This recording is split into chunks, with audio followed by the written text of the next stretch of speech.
വർഷം 1988 ഒക്ടോബർ ആദ്യം മൈസൂരിൽ രജനീകാന്തിന്റെ പുതിയ സിനിമയുടെ ഷൂട്ടിംഗ് തുടങ്ങുകയാണ്. മുത്തുവിന് ശേഷം സംവിധായകൻ KS രവികുമാറും രജനീകാന്തും വീണ്ടും ഒന്നിക്കുന്ന പടയപ്പ. ആദ്യം ചിത്രീകരിച്ചത് തന്നെ ക്ലൈമാക്സ് രംഗങ്ങൾ. അന്നുവരെ കണ്ട രജനി ചിത്രങ്ങളിൽ നിന്നും വിഭിന്നമായി നായകനോളം നിറഞ്ഞു നിൽക്കുന്ന നെഗറ്റീവ് കഥാപാത്രമായി രമ്യ കൃഷ്ണന്റെ നീലാംബരി. ക്ലൈമാക്സ് ഷൂട്ട് കഴിഞ്ഞ ഉടനെ സിനിമയിൽ അഭിനയിച്ച ജൂനിയർ ആർട്ടിസ്റ്റുകൾ രമ്യയോട് പറഞ്ഞു, മാഡം, നിങ്ങൾ ഇനി കുറച്ചു ദിവസത്തേക്ക് തമിഴ്നാട്ടിൽ നിന്നും മാറി നിന്നോളൂ, ഇവിടെ എന്തായാലും നിൽക്കേണ്ട. സിനിമ ഇറങ്ങിയാൽ രജനി സാറിന്റെ ആരാധകരിൽ നിന്ന് അനിഷ്ട സംഭവങ്ങൾ ഉണ്ടാകാൻ സാധ്യതയുണ്ട്. 99 ഏപ്രിൽ 10 പടയപ്പ തിയേറ്ററിലെത്തി. പ്രതീക്ഷിച്ച പോലെ തന്നെ സിനിമ ഇറങ്ങി ആദ്യ ആഴ്ചയിൽ തന്നെ രമ്യ കൃഷ്ണന്റെ പ്രകടനം കണ്ട രജനിയുടെ ആരാധകരിൽ പലരും തിയേറ്ററുകളിൽ അക്രമം അഴിച്ചുവിട്ടു. സ്ക്രീനുകൾ വലിച്ചു കീറി.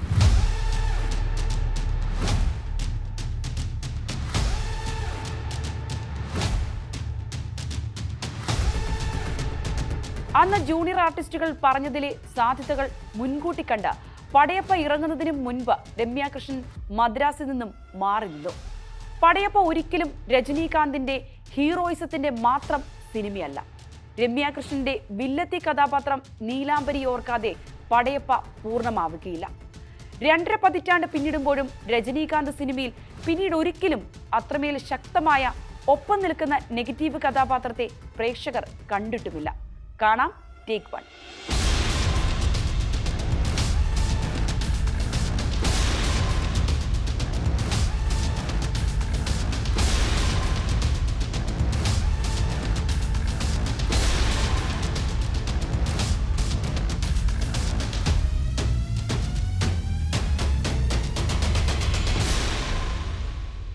രജനീകാന്തിനെ പോലെ ആരാധക ബാഹുല്യമുള്ള ഇന്ത്യയിലെ ഏറ്റവും മൂല്യമുള്ള താരത്തിനൊപ്പം അഭിനയിക്കുമ്പോൾ നായികമാരും നായിക പ്രാധാന്യമുള്ള വേഷം ചെയ്യുന്ന അഭിനേത്രിമാരുമെല്ലാം സാധാരണ രജനി ഷോയിൽ നിഴലായി പോവുകയോ സൈഡാവുകയോ ചെയ്യുന്നതാണ് തമിഴകത്തെ നാട്ടുനടപ്പ്.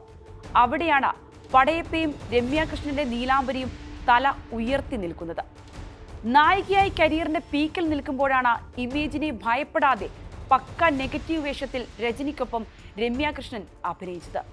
അന്ന് സിനിമ ഇറങ്ങിക്കഴിഞ്ഞപ്പോൾ തിയേറ്ററിൽ രമ്യ കൃഷ്ണനെതിരെ ഉയർന്ന ആരാധകരുടെ രോഷം ശരിക്കും ആ കഥാപാത്രത്തിന് ലഭിച്ച ഏറ്റവും വലിയ അംഗീകാരമായിരുന്നു.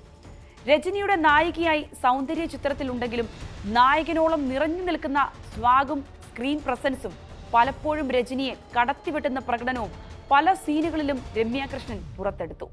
ക്ലൈമാക്സിന് മുമ്പ് കഥാഗതിയിൽ നിസ്സഹായനായി നിൽക്കുന്ന പടയപ്പയോട് നീലാംബരി തന്റെ പകയുടെ ആഴമെണ്ണി പറയുന്ന സീനിൽ രജനിയേക്കാൾ സ്കോർ ചെയ്തതും രമ്യ കൃഷ്ണനാണ്. പ്രകടനം കൊണ്ട് രജനിയെ കാഴ്ചക്കാരനാക്കുക, അല്ലെങ്കിൽ അക്ഷരാർത്ഥത്തിൽ അദ്ദേഹത്തെ നിഷ്പ്രഭനാക്കുക എന്ന വിശേഷണങ്ങൾ തന്നെയാണ് രമ്യ കൃഷ്ണൻ ഈ സിനിമയിൽ ചെയ്തു വച്ചിരിക്കുന്നത്.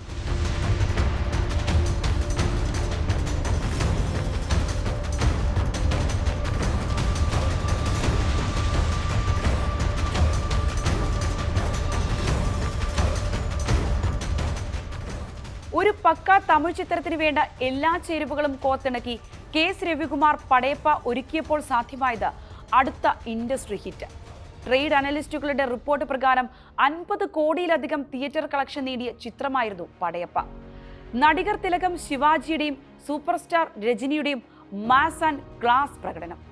തേവർ മകനിൽ കണ്ട ശിവാജി ഗണേശനും രജനീകാന്തിന്റെ മാണിക് ഭാഷയും സ്ക്രീനിൽ വീണ്ടും ഒന്നിച്ചു വന്ന പോലെ. 2001 മരിക്കുന്നതിന് മുമ്പ് ശിവാജിയുടെ അവിസ്മരണീയ കഥാപാത്രത്തെ വീണ്ടും പ്രേക്ഷകർക്ക് കാണാനായി പടയപ്പയിലൂടെ. അദ്ദേഹത്തെ അച്ഛൻ കഥാപാത്രത്തിലേക്ക് നിർദ്ദേശിച്ചതും രജനീകാന്തായിരുന്നു. ഒപ്പം ഗ്രാമത്തിന്റെ സൗന്ദര്യമായി സൗന്ദര്യയും, ചിത്തപ്പനായി മണിവണ്ണനും, അമ്മയായി ലക്ഷ്മിയും, താടിക്കാരൻ പോലീസായി പ്രകാശ് രാജും, കോമഡി കാട്ടി സെന്തിലും, വില്ലൻ നിരയിൽ നാസറും, സഹോദരിയായി സിത്താരയും, മകളായി പ്രീതിയും, മരുമകനായി അബ്ബാസും തുടങ്ങി ഓരോ കഥാപാത്രങ്ങളും തങ്ങളുടെ റോളുകൾ ഗംഭീരമാക്കി. അന്ന് രജനീകാന്ത്, ജയലളിത ശീതയുദ്ധത്തിന്റെ കാലമായിരുന്നതിനാൽ നീലാംബരി കഥാപാത്രവും രജനീകാന്തിന്റെ ഡയലോഗുകളും ചില തെറ്റിദ്ധാരണകൾ അന്ന് സൃഷ്ടിച്ചിരുന്നു.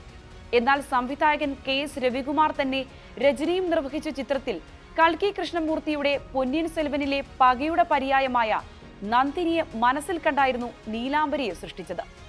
നടിമാരായ മീനയും നഗ്മയും ആദ്യം പരിഗണിച്ച വേഷമാണ് പിന്നീട് രമ്യ കൃഷ്ണനിലേക്ക് എത്തിയത്. എന്നാൽ രമ്യ കൃഷ്ണന്റെ മികച്ച കഥാപാത്രങ്ങളിൽ എക്കാലത്തെയും ഒന്നാം സ്ഥാനം നീലാംബരിക്ക് തന്നെയാണ്. പിന്നീട് ബാഹുബലിയിലെ ശിവകാമിയിലാണ് വീണ്ടും അതേ എനർജി പ്രേക്ഷകർ രമ്യ കൃഷ്ണനിൽ നിന്നും കണ്ടത്. ആദ്യ കാസ്റ്റിംഗിൽ മറ്റു കഥാപാത്രങ്ങളിലും മാറ്റം വന്നിരുന്നു. ചിത്രത്തിൽ രജനീകാന്തിന്റെ നായികയായി സിമ്രാനെ തീരുമാനിച്ചെടുത്താണ് പിന്നീട് സൗന്ദര്യ എത്തുന്നത്. അതുപോലെ സഹോദരി വേഷത്തിൽ ആദ്യം ശാലിനിയായിരുന്നു പരിഗണന. അത് പിന്നീട് സിതാരയിലേക്കും വന്നെത്തി. ചിത്രത്തിന് പിന്നിൽ കമലഹാസന്റെ സ്പർശവും വന്നിട്ടുണ്ടെന്നുള്ളത് മറ്റൊരു രഹസ്യമാണ്. പടയപ്പയുടെ ആദ്യ ഫൈനൽ വേർഷന് സമയദൈർഘ്യം കൂടുതലായിരുന്നു. അതിനാൽ 2 ഇന്റർവെൽ വെക്കാമെന്ന് രജനീകാന്ത് പറഞ്ഞു. നേരത്തെ കമലഹാസന്റെ നായകൻ എന്ന സിനിമയ്ക്കും ഇതുപോലെ സമയദൈർഘ്യം കൂടുതൽ വന്നപ്പോൾ കമലഹാസന്റെ ഇടപെടലിനെ കുറിച്ച് KS രവികുമാറിന് അറിയുമായിരുന്നു. അങ്ങനെയാണ് സംവിധായകൻ ഫുൾ മൂവി കമലഹാസനെ കാണിക്കുന്നത്. പിന്നീട് കമലിന്റെ നിർദ്ദേശപ്രകാരം റീഎഡിറ്റ് ചെയ്ത് സീനുകൾ വെട്ടിമാറ്റിയാണ് ഇപ്പോൾ കാണുന്ന രീതിയിലേക്ക് ഫൈനൽ ഔട്ട്പുട്ട് എത്തിച്ചത്. പടയപ്പയിലെ AR റഹ്മാൻ ഗാനങ്ങൾക്ക് ഇന്നും ഫാൻ ബേസ് വളരെ വലുതാണ്. അക്കാലത്ത് ഏറ്റവും കൂടുതൽ ഓഡിയോ കാസറ്റ് വിറ്റുപോയെന്ന റെക്കോർഡും പടയപ്പ സ്വന്തമാക്കിയിരുന്നു. തമിഴ്നാട്ടിൽ 86 സെന്ററിൽ 100 ദിവസം ഓടുകയും 5 സ്റ്റേറ്റ് അവാർഡും സ്വന്തമാക്കിയ പടയപ്പ അന്ന് കേരളത്തിലും ആന്ധ്രയിലുമൊക്കെ വലിയ വിജയമാണ് നേടിയത്. 25 വർഷങ്ങൾക്കിപ്പുറവും ഇന്നും ഓരോ കാഴ്ചയിലും പ്രേക്ഷകരെ ആകർഷിക്കുന്ന എന്തോ ഒരു മാജിക് പടയപ്പയ്ക്കുണ്ട്. മിനി സ്ക്രീനിലും റീ റിലീസും ഒക്കെ ചിത്രത്തിനുള്ള ഡിമാൻഡും സ്വീകാര്യതയും തെളിയിക്കുന്നതാണ്. പടയപ്പയെക്കുറിച്ച് രജനീകാന്തിന്റെ ഡയലോഗ് പോലെ പറഞ്ഞാൽ, വരവേണ്ടി നേരത്തിലേ കറക്റ്റാ വരുവേ.